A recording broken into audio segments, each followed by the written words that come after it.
The Little Prince by Antoine de Saint-Exupery. Chapter 22. "Good morning," said the little prince. "Good morning," said the railway switchman. "What do you do here?" the little prince asked. "I sort out travelers in bundles of 1,000, said the switchman. "I send off the trains that carry them, now to the right, now to the left." And a brilliantly lighted express train shook the switchman's cabin as it rushed by with a roar like thunder. "They are in a great hurry," said the little prince. "What are they looking for?" "Not even the locomotive engineer knows that," said the switchman. And a second brilliantly lighted express thundered by in the opposite direction. "Are they coming back already?" demanded the little prince. "These are not the same ones," said the switchman. "It is an exchange." "Were they not satisfied where they were?" asked the little prince. "No one is ever satisfied where he is," says the switchman. And they heard the roaring thunder of a third brilliantly lighted express. "Are they pursuing the first travelers?" demanded the little prince. "They are pursuing nothing at all," said the switchman. "They are asleep in there, or if they are not asleep, they are yawning. Only the children are flattening their noses against the window panes." "Only the children know what they are looking for," said the little prince. "They waste their time over a rag doll, and it becomes very important to them. And if anybody takes it away from them, they cry." "They are lucky," the switchman said. 23. "Good morning," said the little prince. "Good morning," said the merchant. This was a merchant who sold pills that had been invented to quench thirst. You need only swallow one pill a week, and you would feel no need of anything to drink. "Why are you selling those?" asked the little prince. "Because they save a tremendous amount of time," said the merchant. "Computations have been made by experts. With these pills, you save 53 minutes in every week." And what do I do with those 53 minutes? "Anything you like." "As for me," said the little prince to himself, "if I had 53 minutes to spend as I liked, I should walk at my leisure toward a spring of fresh water." 24. It was now the 8th day since I had my accident in the desert, and I had listened to the story of the merchant. I was drinking the last drop of my water supply. "Ah," I said to the little prince, "these memories of yours are very charming, but I have not yet succeeded in repairing my plane. I have nothing more to drink, and I too should be very happy if I could walk at my leisure toward a spring of fresh water." "My friend the fox," the little prince said to me. "My dear little man, this is no longer a matter that has anything to do with the fox." "Why not?" "Because I am about to die of thirst." He did not follow my reasoning, and he answered me, "It is a good thing to have had a friend, even if one is about to die. I, for instance, am very glad to have had a fox as a friend." "He has no way of guessing the danger," I said to myself. "He has never been either hungry or thirsty. A little sunshine is all he needs." But he looked at me steadily and replied to my thought, "I am thirsty too.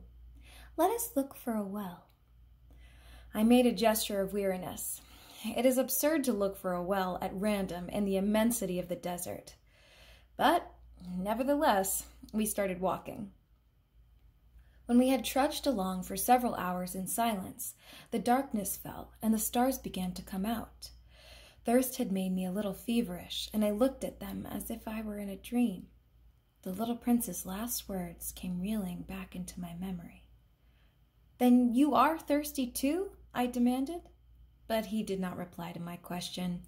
He merely said to me, "Water may also be good for the heart." I did not understand this answer, but I said nothing. I knew very well that it was impossible to cross-examine him. He was tired. He sat down. I sat down beside him. and after a little silence, he spoke again. "The stars are beautiful because of a flower that cannot be seen." I replied, "Yes, that is so." And without saying any more, I looked across the ridges of sand that were stretched out before us in the moonlight. "The desert is beautiful," the little prince added. And that was true. I have always loved the desert. One sits down on a desert sand dune, sees nothing, hears nothing, yet through the silence something throbs and gleams. "What makes the desert beautiful," said the little prince, "is that somewhere it hides a well." I was astonished by a sudden understanding of that mysterious radiation of the sands. When I was a little boy, I lived in an old house, and legend told us that a treasure was buried there. To be sure, no one had ever known how to find it. Perhaps no one had ever even looked for it. But it cast an enchantment over that house. My home was hiding a secret in the depths of its heart. "Yes," I said to the little prince, "the house, the stars, the desert. What gives them their beauty is something that is invisible." "I am glad," he said, "that you agree with my fox." As the little prince dropped off to sleep, I took him in my arms and set out walking once more. I felt deeply moved and stirred. It seemed to me that I was carrying a very fragile treasure. It seemed to me, even, that there was nothing more fragile on all the earth. In the moonlight, I looked at his pale forehead, his closed eyes, his locks of hair that trembled in the wind, and I said to myself, "What I see here is nothing but a shell. What is most important is invisible."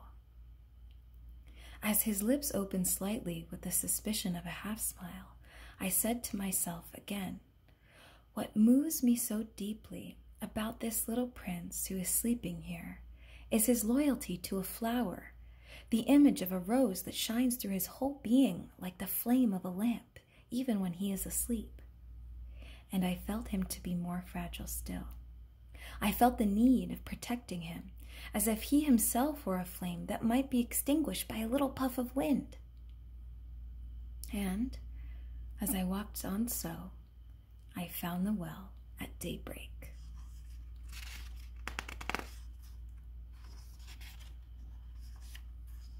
25. "Men," said the little prince, "set out on their way in express trains, but they do not know what they are looking for. Then they rush about and get excited and turn round and round." And he added, "It is not worth the trouble." The well that we had come to was not like the wells of the Sahara. The wells of the Sahara are mere holes dug in the sand. This one was like a well in a village. But there was no village here, and I thought I must be dreaming. "It is strange," I said to the little prince. "Everything is ready for use, the pulley, the bucket, the rope." He laughed, touched the rope, and set the pulley to working, and the pulley moaned like an old weather vane which the wind has long since forgotten. "Do you hear?" said the little prince. "We have wakened the well, and it is singing." I did not want him to tire himself with the rope. "Leave it to me," I said. "It is too heavy for you." I hoisted the bucket slowly to the edge of the well and set it there, happy, tired as I was, over my achievement. The song of the pulley was still in my ears, and I could see the sunlight shimmer in the still trembling water. "I am thirsty for this water," said the little prince. "Give me some of it to drink." And I understood what he had been looking for. I raised the bucket to his lips. He drank, his eyes closed. It was as sweet as some special festival treat. This water was indeed a different thing from ordinary nourishment.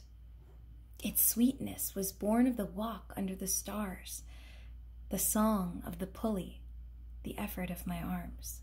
It was good for the heart, like a present. When I was a little boy, the lights of the Christmas tree, the music of the midnight mass, the tenderness of smiling faces used to make up so the radiance of the gifts I received. men where you live," said the little prince, "raise 5,000 roses in the same garden, and they do not find in it what they are looking for." "They do not find it," I replied. "And yet what they are looking for could be found in one single rose or in a little water." "Yes, that is true," I said. And the little prince added, "But the eyes are blind. One must look with the heart." I had drunk the water. I breathed easily. At sunrise, the sand is the color of honey, and that honey color was making me happy too. What brought me then this sense of grief? "You must keep your promise," said the little prince softly as he sat down beside me once more. "What promise?" "You know, a muzzle for my sheep. I am responsible for this flower." I took my rough drafts of drawings out of my pocket. The little prince looked them over and laughed as he said, "Your baobabs, they look like cabbages." Oh, I had been so proud of my baobabs. "Your fox, his ears look a little like horns, and they are too long." And he laughed again. "You are not fair, little prince," I said. "I didn't know how to draw anything except boa constrictors from the outside and boa constrictors from the inside." "Oh, that will be all right," he said. "Children understand." So then I made a pencil sketch of a muzzle, and as I gave it to him, my heart was torn. "You have plans that I do not know about," I said. But he did not answer me. He said to me instead, "You know, my descent to the earth, tomorrow it will be its anniversary." Then, after a silence, he went on, "I came down very near here." And he flushed, and once again, without understanding why, I had a queer sense of sorrow. One question, however, occurred to me. That it was not by chance that on the morning when I first met you a week ago, you were strolling along like that all alone 1,000 miles from any inhabited region. You were on your way back to the place where you landed?" The little prince flushed again, and I added, with some hesitancy, "Perhaps it was because of the anniversary?" The little prince flushed once more. He never answered questions, but when one flushes, does that not mean yes? "Ah," I said to him, "I am a little frightened." But he interrupted me. "Now you must work. You must return to your engine. I will be waiting for you here. Come back tomorrow evening." But I was not reassured. I remembered the fox.